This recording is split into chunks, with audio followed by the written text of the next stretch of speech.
was because of a Hollywood film which made me cry.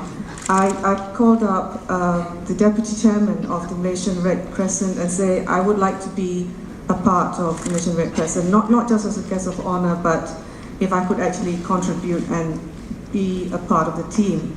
So that was in October. In November, I attended the Asia Pacific Red Cross and Red Crescent conference in Singapore.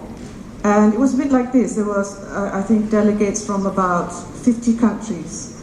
And it was something that really inspired me. It made a huge difference to me that, you know, we can do so much when we're all united together. And then, so they created a committee for me, which is called the Community Services.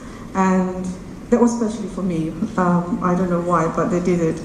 And then in December of 2006 and the following year, we had really, really bad floods in the state of Johor. And I sent a text message to Encik Hisham, and I said, who was the deputy chairman of Malaysian Red Crescent, I said, what do I do now? And he said, well, welcome to the world of Red Crescent, because I'd gone for the disaster management workshop and so on at the conference in Singapore. So the first thing we had to decide to do was to get a call center, a help center, and which coincidentally happened to be at Puteri Pacific Hotel.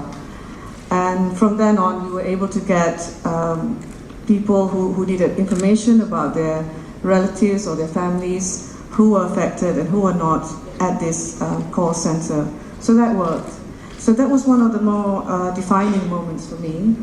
And the other thing I'd like to share with you is that I feel that those of us who are so-called VIPs or people who are at the top should at least feel more connected, not just by handing a check and that's it. So what I did at the floods was to actually go into the houses of the people whose houses were destroyed and to see for myself what happened. And then you realize that it's more than just what you see in the newspapers and all the photographs that you see. There's an awful stench, very, very terrible smell because of the floodwaters carry waste as well. And in some houses, the mud was up to the knee.